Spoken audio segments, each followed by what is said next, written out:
The Mighty Ducks are back this time on a Disney Plus TV series headed up by Lauren Graham. We also have reviews of Amazon's Invincible and Generation on HBO Max. Plus, we're going to pay tribute to two comedy greats right now.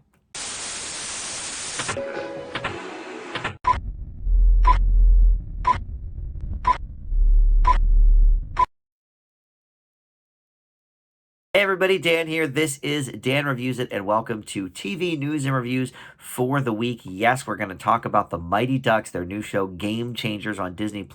We're also going to review HBO Max's Generation and the comic book adaptation Invincible on Amazon Prime, along with a few other shows.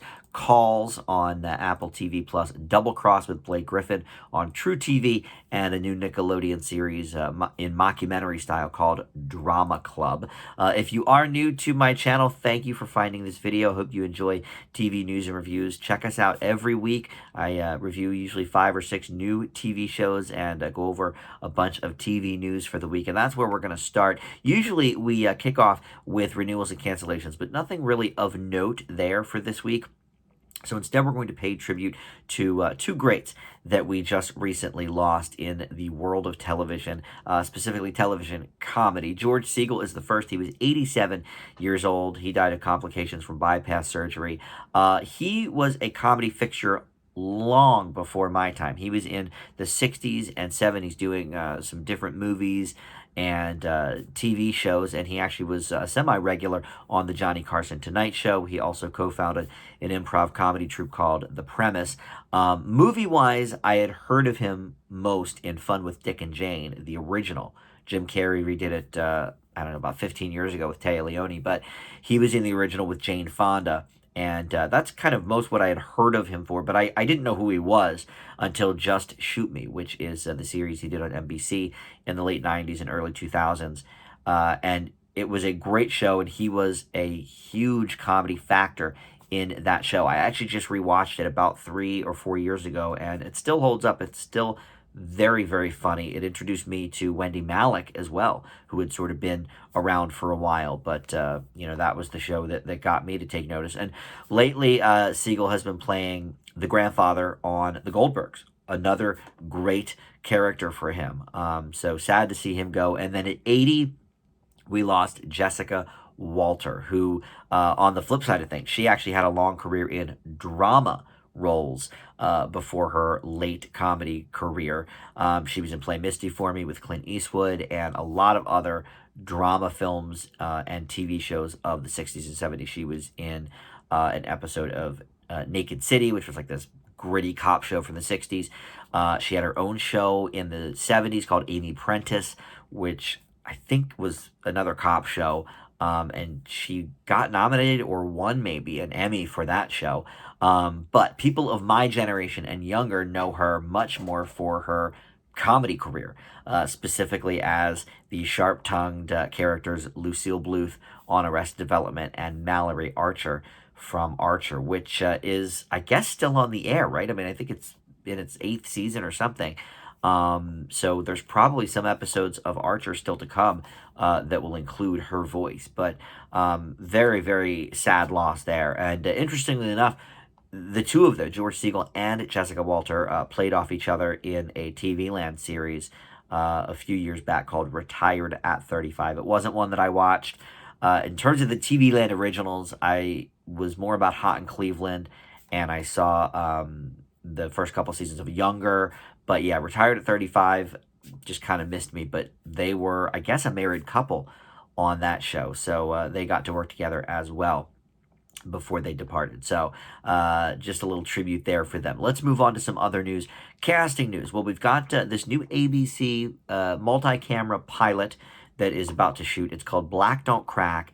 And we have learned now of the stars of this show. It's going to be Sherry Shepherd, Essence Atkins, and Tisha Campbell. And it basically revolves around the three of them as former sorority sisters who lost touch after college and are reuniting at a pivotal moment in each of their lives. So don't know if that will be a full series or not, but it is going to the pilot stage. So if ABC picks that up, that'll be interesting. I love Sherry Shepherd, by the way, in comedies. I think she's always funny, going back to the Everybody Loves Raymond days where she was Robert's partner. She was only in maybe, I don't know, 5 or 6 episodes, but, it was always funny when she showed up, and then, she's done a lot of other things since. And then Don Cheadle as well is going to be the narrator for the new Wonder Years. We've talked about that a few times here on TV News and Reviews, but this is going to be set in the same timeline as the original Wonder Years. However, instead of a white family in, I want to say they were in Michigan maybe, or Minnesota. This is going to be about a black family in Montgomery, Alabama, but it's going to be in the same time frame. So the Wonder Years itself was like 20 years after the era that it was, showing us. It was aired in the late 80s, and it was about the late 60s, but this is now airing, for 50 years, right? Wait, let me do the math right on that. Yeah, 50 years after the fact, 53 years, I guess, after the fact. So it makes sense that, they had Daniel Stern on the original, who was in his probably 30s at the time, or 40s, and Don Cheadle is, I don't know, in his 50s or 60s, I guess, doing the voice, because he's going to be portraying the older version of this young kid, who I guess will be about Kevin Arnold's age. So maybe they'll start at around 6th grade, like where Kevin was. So I am so excited about the series, by the way. I've talked about it a few times here on News and Reviews. So I think that will be airing starting this fall. Some other news, Jimmy Fallon's Tonight Show is the first of the late night talk shows to go back with an audience. Obviously, SNL has had an audience since the fall, in smaller numbers, and they're all, I believe, first responders on SNL, and that's what they're doing with the Tonight Show. The first couple episodes aired just a few days ago, with around 58 people in the audience only. And usually he has probably between 200 and 250 maybe. I've been on that set before. Or no, maybe I haven't been on the Tonight Show set. I visited Conan's late night set, but I think that's what Seth Meyers used. So yeah, I guess it's a different set, but Conan, I think, had about 200 people in his audience, so that's probably what Seth Meyers has when he has an audience. But the new set is going to be, it'll look pretty much the same, but a little bit socially distanced as well. The roots won't be quite so close together, and obviously, the guests will be a little bit, far away from the desk. But he's been back, I guess, in the studio for a few months.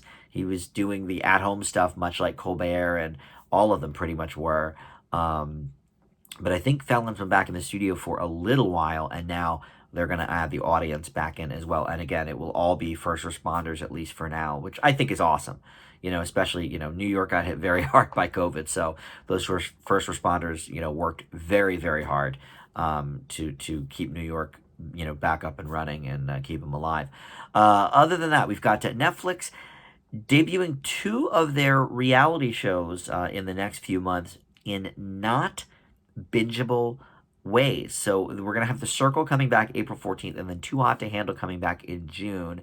And neither of them will be all the episodes at once in the normal Netflix binging style. They're trying this now with a few of their more unscripted shows, reality contests, and that sort of thing. The Circle did this, I believe, last season as well. This will be the second season, I think, for both shows. But basically, they're going to put a few episodes up every week until there's a finale. So it's only going to be maybe 3 or 4 weeks for 8 to 10 episodes. It won't be quite like WandaVision or, some of the stuff on Apple TV where it's like just 1 episode every week. But I think it's interesting. It's an interesting business model. I think Netflix is kind of seeing the numbers for WandaVision and The Mandalorian over on Disney Plus, where they're seeing, okay, so they debut all at once, but people are talking about these shows week after week after week with all the new episodes. Whereas, yes, every so often there'll be a Bridgerton or a Tiger King on Netflix that just gets talked about for, months. But most of their shows, like Firefly Lane kind of came and went already. Ginny and Georgia, they put them up that first week. For maybe 2 weeks, people are really talking about it, and then it just dies down because Netflix is cranking them out so often. They're like, oh, okay, well, what are we talking about this week on Netflix? I think maybe they're looking at those models of The Mandalorian and WandaVision and seeing, okay, well, people are continuing to talk about these shows for weeks and weeks, and we kind of want that piece as well. So I don't know. There's been various different, ways of doing it. Like on CBS All Access, which is now Paramount Plus, the Star Trek episodes are just once a week. Same with The Good Fight. Apple TV usually will premiere 3 episodes the first week and then 1 episode every week thereafter. Hulu and Amazon Prime usually put everything up all at once, and that's what Netflix does as well. So, it's hard to tell what makes the most sense, but it could be on a show by show basis. I don't know. So, Netflix sort of trying it out with that. Some controversy to talk about. I don't usually delve into sort of all the different, this person got fired for this, but some of it is certainly interesting.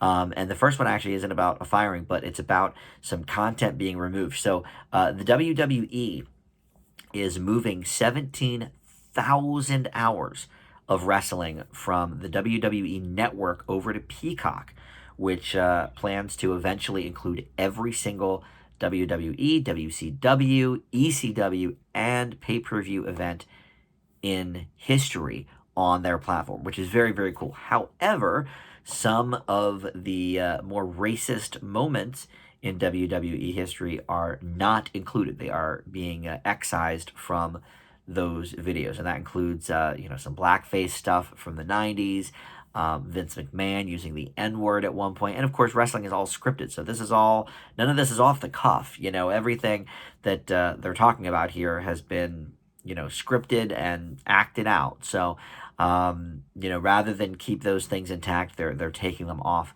for the Peacock debut of WWE.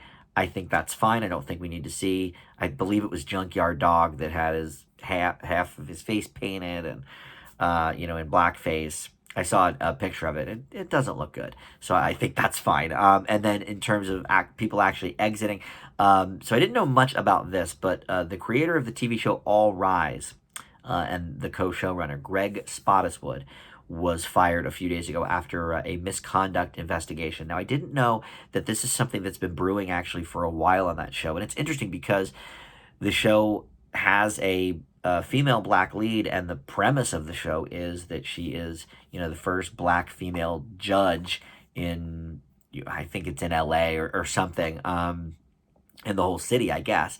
And that's sort of the premise of the show. But apparently, according to reports, this guy, was having a hard time allowing the script to reflect, what black people are actually like and what they say, and he wanted to make it more, these stock characters that we see all the time. And so it's interesting that the whole premise of the show was sort of female empowerment and black female empowerment specifically, and he wasn't sort of letting that go through. But as I was reading the story, apparently halfway through season 1, which was just last year, 5 of the original 7 writers quit halfway through the season. So obviously, a lot going on there. But also on CBS, Sharon Osbourne, the lone person left from the original season of The Talk, is gone. There was a big, big dust up on March 10th that aired live, because that, like The View, The Talk airs live at all its affiliates. And there was a big dust up between her and Cheryl Underwood live on the air.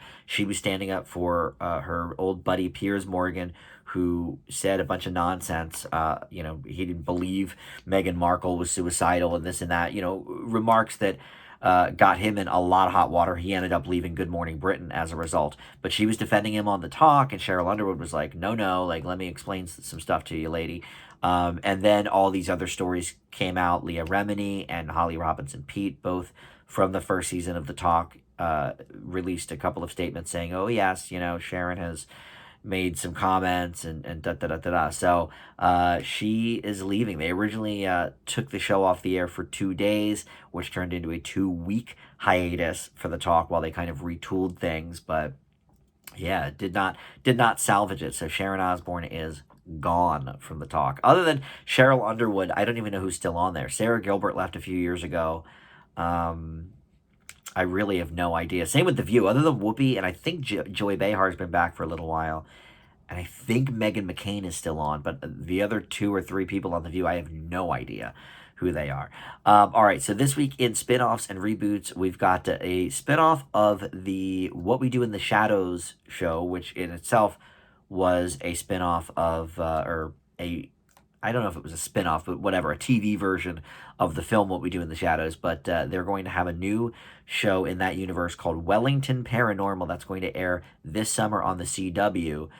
With next day access on HBO Max. I think that's pretty cool, and I didn't realize that a handful of CW shows do have that, where you can get them the next day on HBO Max if you're a member of that. CBS has a second FBI spinoff. They've got FBI Most Wanted, and they've got, of course, the original FBI. These are all Dick Wolf shows, and there's a new one coming.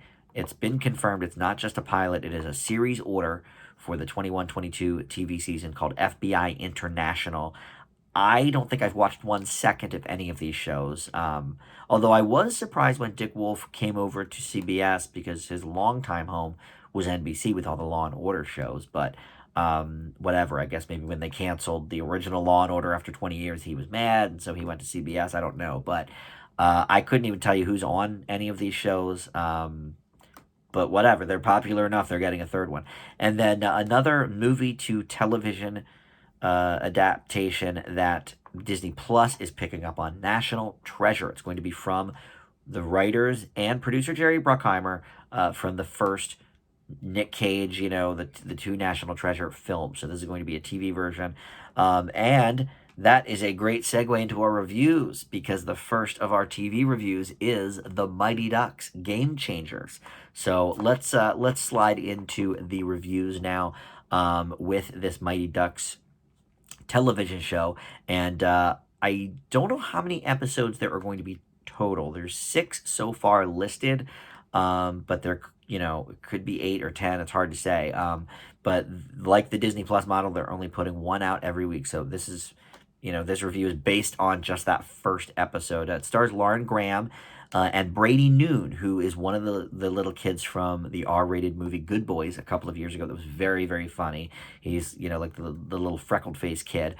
He plays Evan, and he is a 12-year-old who is trying to, be on the Mighty Ducks hockey team, gets cut as the league, he's aging up. So he's now in the next step, and there's lots of cuts, and the coach basically says, don't bother. You're not any good. And his mom, played by Lauren Graham, says, you know what, forget them, let's create our own hockey team. So, it's a whole bunch of misfit kids that are going to try their hand at their own hockey team, which are going to be called the Don't Bothers, at least in this first episode.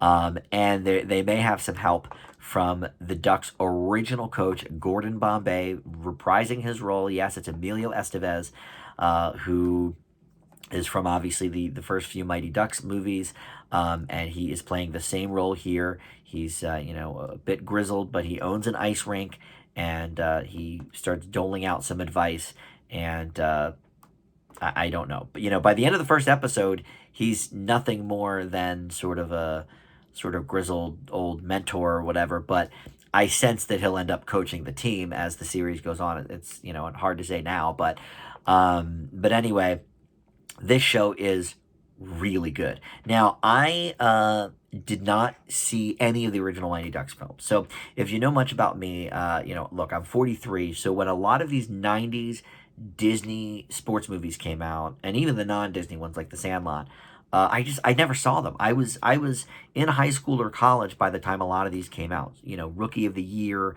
The Sandlot, The Mighty Ducks, all of that, Little Big League.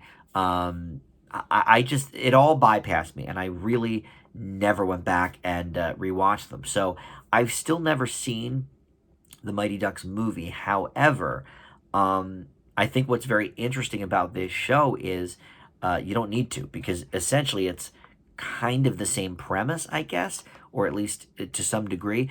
And yes, there's obviously some sort of winking and nodding to Emilio Estevez's old character. I'm sure that, there's stuff that I'm not maybe picking up on, about maybe a line here or there or a reference, but I enjoyed this show all the same. I mean, I don't think it's necessary. And what's really great about Emilio Estevez is he looks pretty much the same. I mean, those Mighty Ducks movies were almost 30 years ago at this point, and he looks great. I guess it helps that when you're cast in The Breakfast Club and you're already in your 20s playing a teenager, I don't know, I guess the rest of your career sort of follows suit with that, but he looks really, really good. He's got to be, I'm going to look here, he's got to be, I'm going to guess 60. 58. Okay, I was very close. So he's 58 now, but he looks great. And Lauren Graham, I will watch in just about anything. From Gilmore Girls to Bad Santa to Zoe's Extraordinary Playlist to Parenthood. Everything she's in, she just lights up the room. And these kids are very funny. They're adorable kids, and they can act. We're going to talk a little bit later about this new show called Drama Club on Nickelodeon, and we may get a little bit of a different take on kids and acting. But here, they're all really good. This kid from Good Boys, I hadn't really seen him in anything before that. The only one I knew from that movie was Jacob Tremblay. But this kid is adorable. He's funny, and I really like his character. I mean, this show is a bit schmaltzy. I will say that, but look, it's Disney Plus. I think we can expect that it will be, a little bit corny at times, a little bit too sappy sometimes. But, at the end of the day, I think this show is perfect for families that want to enjoy a show together, but, maybe not everybody's old enough to watch some of the Marvel shows. And maybe kids are too old to watch some of the stuff on Nickelodeon or Disney Channel proper. And so I think this show really hits a nice sweet spot that can work for everybody. I really do. Um, Obviously, it maybe isn't reinventing the wheel because it's, from the Mighty Ducks playbook. And really, from what I know about the movies, it's, a lot of similar type stuff, but sort of updated for the modern era. And I think that's great too, because there's a lot of nods and winks to, like, the snacks that parents have to bring. And, oh yeah, this woman hired a personal hockey coach and a dietitian, for her son to play hockey, and all that. All these helicopter, moms trying to really work hard to get their kids, to the next level. Where Lauren Graham just wants her kid to have fun. What's wrong with having fun? And she sort of berates the Mighty Ducks coach and goes viral because of that. I thought this was really cute, funny, and I am certainly looking forward to the entire season. I leave the Mighty Ducks Game Changers with an A minus. Let's move to HBO Max, and certainly the other side of the coin with family friendly, because this is not in any way, shape, or form. It's called Generation, and it is about, it's basically an ensemble show about a bunch of high school kids in California who are exploring themselves, mostly their sexuality. There's some other things at play here, but largely this show is about sexuality, about the physical aspect of that, about your gender identity, about everything under that whole umbrella. And a bunch of newcomers really to the show, except for Justice Smith, who has one of the key roles here. And I know him from Detective Pikachu, and I guess he was in the second Jurassic World movie, but that was terrible, so I don't really remember him in that. But he was sort of the lead live actor in Detective Pikachu. But everybody else, I don't really know. Nathania Alexander, I should say, Chloe East, Haley Sanchez, Nathan Stewart Jarrett, or they're just people I really don't know. But they're all really good. I mean, this is a very, very realistic, gritty series about how kids really talk, how kids really act, how kids really experiment with drugs and their sexuality and all of that kind of stuff. And I watched the first 3 episodes of this because that was what was up the first week. There's now actually there might be 7. I was going to say 5, but I think there's 7 up now because they're releasing them. They had 3 the first week and then 2 every other week, and they've had 3 weeks of it. The latest ones just went up yesterday. But Yeah, I mean, this is a very gritty show, and at the end of the first episode, when it said Lena Dunham was one of the executive producers, I said, okay, well, now that kind of makes sense. It's definitely got. I haven't seen hardly any of the show Girls because I don't really care for Lena Dunham, but it definitely has a Girls kind of vibe where it's like, nothing is really off limits. This is how people really talk. This is how people act. When the cameras aren't rolling, when people are themselves, and it's interesting. It's definitely the kind of show that you can't watch with the family. I don't think I certainly couldn't with mine. It's very, very R-rated, and some of it maybe even NC-17. There's full frontal male nudity. There's a lot of shall we say, bodily fluids that we see in this show. So it's pretty graphic. It really is. But it's interesting. I grew up with My So-Called Life. I was pretty much the exact same age as the characters on that show. And so for me, that was like the touchstone of like, okay, this is how kids really are, da da da da da. And it was still kind of sanitized a little bit because it was on ABC. But, for a primetime drama aimed at teenagers and depicting teenagers, it really got the job done about a lot of serious subjects without nudity or the F word or whatever. But it was pretty much in that world. Now, 30 years removed from that, or 25 maybe, you've got obviously a whole other type of teenager going through school because social media, for the most part, didn't exist. The internet existed in the mid 90s, but, certainly social media did not. And so that adds a whole nother level to what kids are experiencing these days. And, based on kids that I have worked with at the YMCA, based on my own nephew and his buddies, this is very real. This is how people talk. This is how people do it. Are they going a little too hardcore that like this is all that kids talk about and do? Yes, I think it's a little extreme in that regard, but there are, envelope pushing teens in this show as there are in real life that, are sort of fighting with their teachers about certain subjects and, guidance counselors that are trying to help out and are sort of, getting walls put up all around them by the kids and stuff like that. I find the show to be very real. I find it to be very riveting. Even when the characters are unlikable, I do think they're at least, understandable. I'm like, okay, I know people like that.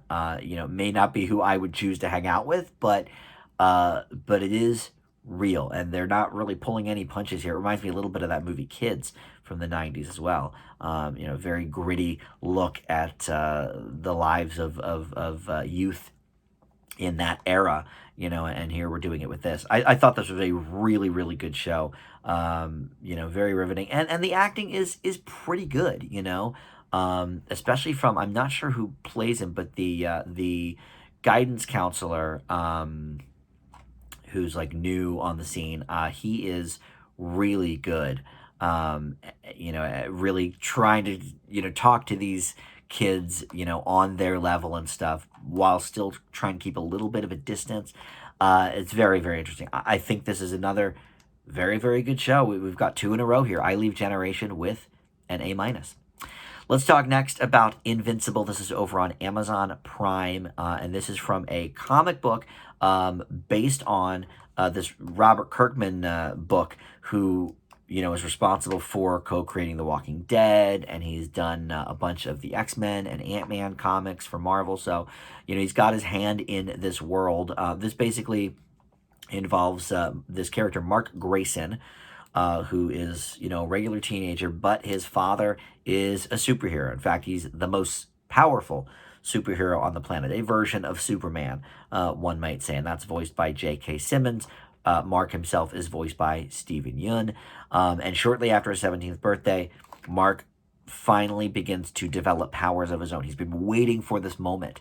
And about a third of the way through the first episode, he finally is discovering what those powers might be, and, wants to then be a superhero of his own. So I watched the first two episodes of this. I think there's 3 up currently, but odd because usually Amazon does put all of their episodes up at once, but this one is once a week. So, but the first three are up now, as you know, a lot of the platforms will drop three at once, so you can really get a taste for it, and I really like that. First of all, the voice talent here is amazing. I mean, most of the people who are on this show, you know. So I already mentioned J.K. Simmons and Stephen Ewan, but Sandra Oh is on here. Zachary Quinto, Gillian Jacobs, Walton Goggins, Seth Rogen has a role. Now, not all of these guys are in every episode. Some are just sort of, you know, villain of the week or whatever, but they're all listed, you know, on the cast list for this show.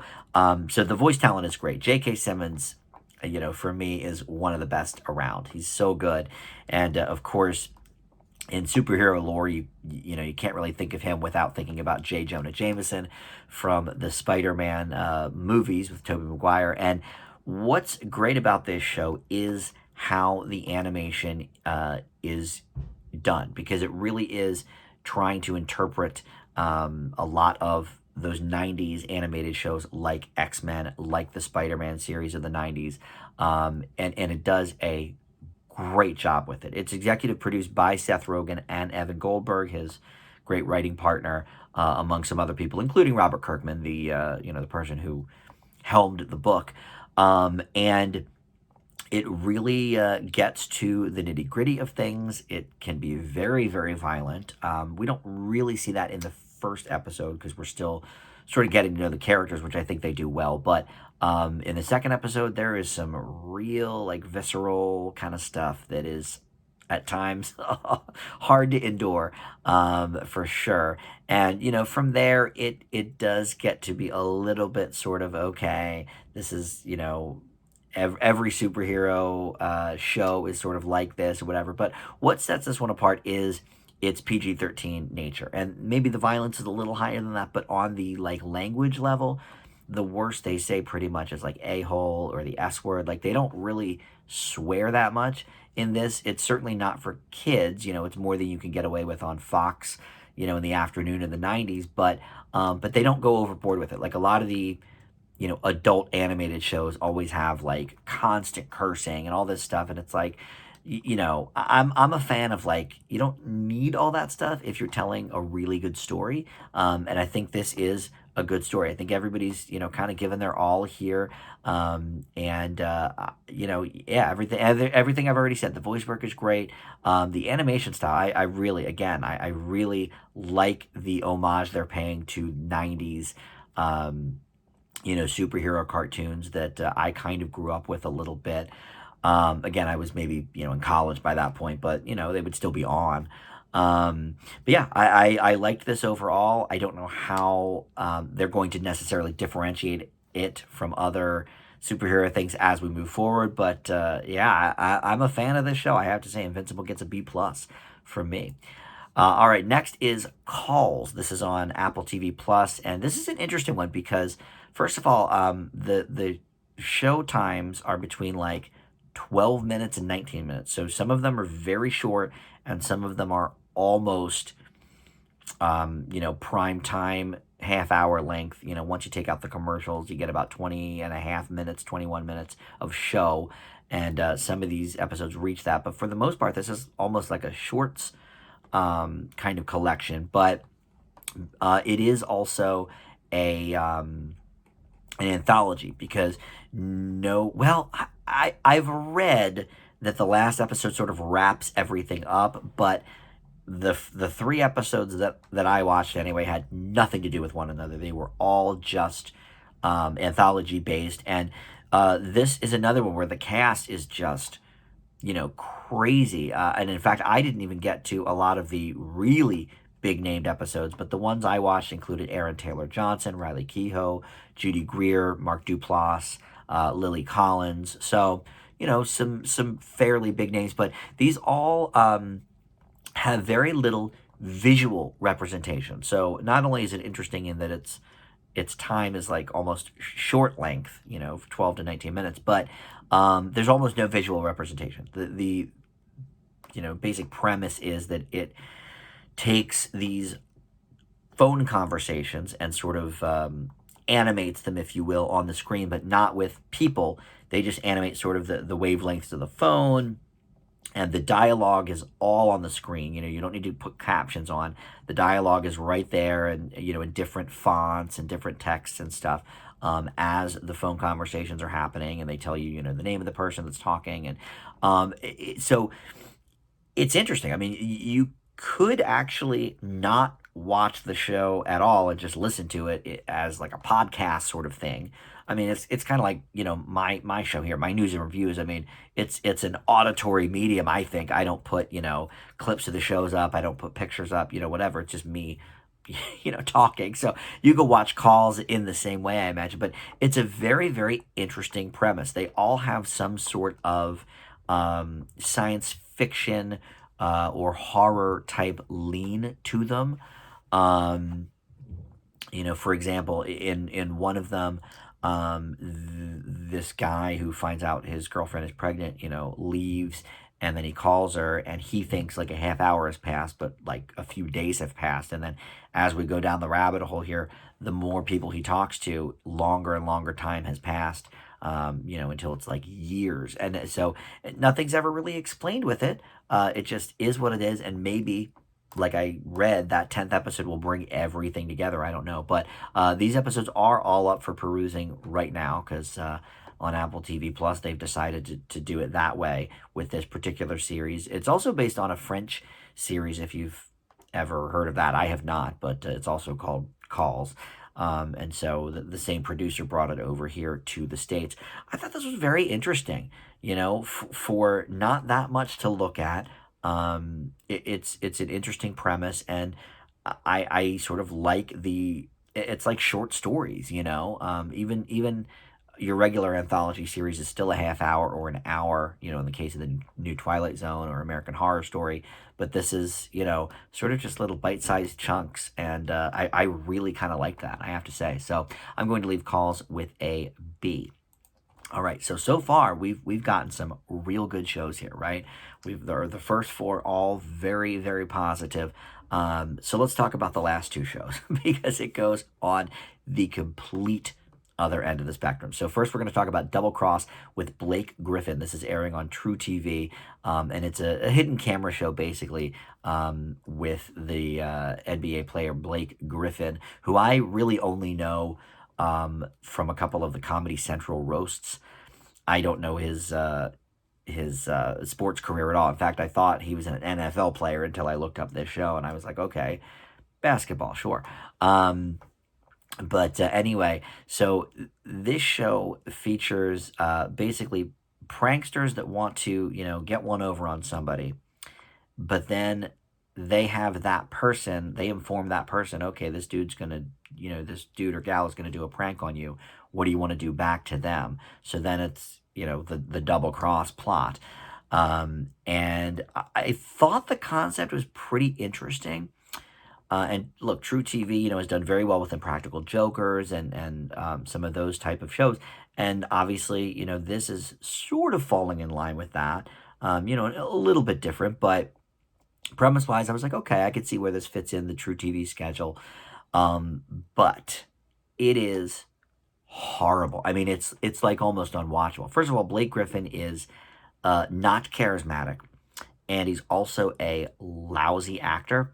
And that is the biggest problem with this show. Not just his acting, but this is all faked. It's so obviously scripted. And I don't know why it's able to claim that it's a hidden camera reality show, because I had to do a little bit of digging to see, like, okay, are these actors or what? And I actually couldn't find much, but every review on IMDb says about how horribly, painfully obvious that it is scripted. And I felt the exact same way. Like, after the first one, I was like, this definitely isn't real. First of all, these actors are horrible. So you can tell immediately that it's acting, because there's not one genuine reaction in the bunch. And then Blake Griffin himself just isn't a good enough actor to pull it off. So, he's acting like it's a real show that they're doing, and he's awful. I could barely get through the first episode. I mean, this is just horrible. It's an insult to people's intelligence to think that this would fool anybody, that this is an actual hidden camera show. It is so painfully scripted. I mean, if you think the Kardashians is scripted, this takes it to the next level. Let's move on and not even spend any more time. This is an F. It's the worst show I've seen so far this year. I really, getting through the first episode was painful. So let's go now to Drama Club on Nickelodeon. And sadly, this does not fare that much better. This is a mockumentary format. They're doing the whole Modern Family, The Office thing where they're, talking into the camera, whatever. They're pretending that there's, some sort of cameraman there or whatever. And the basic premise is a middle school drama club has a student who's directing this year, and she's sort of going to take over for the new play. But the choreographer suffers an injury, so the kids are trying to figure out what else they can do to get more students involved, as all the adults are kind of dropping out right and left. So they recruit their one of their big football players named Bench, who needs some extra credits or what extracurricular activities. So they have him. All right. So first of all, the acting on this is also terrible. And look, here's the thing. There's a lot of shows with good kid actors. We just talked about the Mighty Ducks earlier. And the kids in that are about the same age, in the 12 to 15 kind of range. And those are all good actors over Mighty Ducks. So why are the actors here so bad? There's other Nickelodeon shows where I think the acting is good, that I think are funny. Look, I get that I'm not the Nickelodeon demo anymore, right? But I've given a lot of like B's, B pluses to a lot of recent Nick shows. Side Hustle I think is very funny, and on the cartoon world, It's Pony I think is great. But my God, this is a turd. I mean, this is just horrible. The acting is so bad, and everybody is a caricature.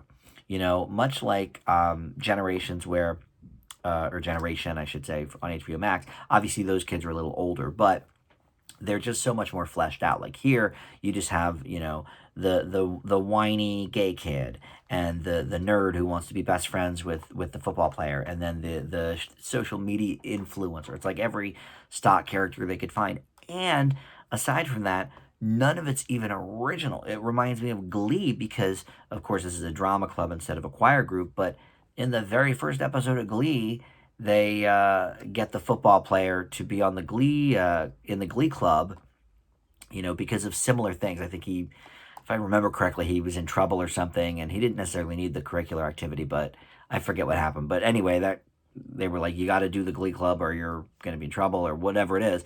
And so he's like, okay, I'll do it. And it's like, so they're lifting it right from that, one of the most popular high school shows of late. And it just is not funny at all. The mockumentary thing doesn't really work for it. I did laugh maybe twice in the first two episodes. And actually, it wasn't till that football player was introduced. He is a little bit funny, I'll admit.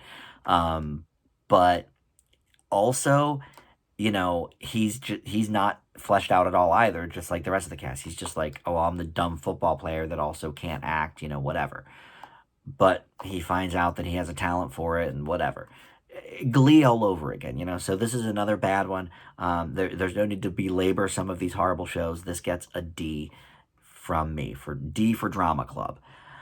So that's it. That is the show for this week. We had 4 really, really good ones, though. I highly recommend all 4 of those shows. Calls is an interesting one, too, man. You could just knock that out in an afternoon. It probably wouldn't take more than 2.5 hours to watch all 10 episodes. So, if you got some time, that might be a good one. And Mighty Ducks, looking forward to watching that every week for sure. So, yeah, that is it. Next week, I don't know what's coming, but I know in the second week or so of April, we're going to get a handful of new network shows. So some stuff to tackle there.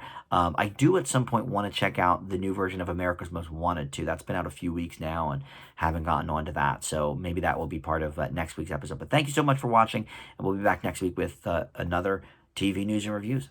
Bye.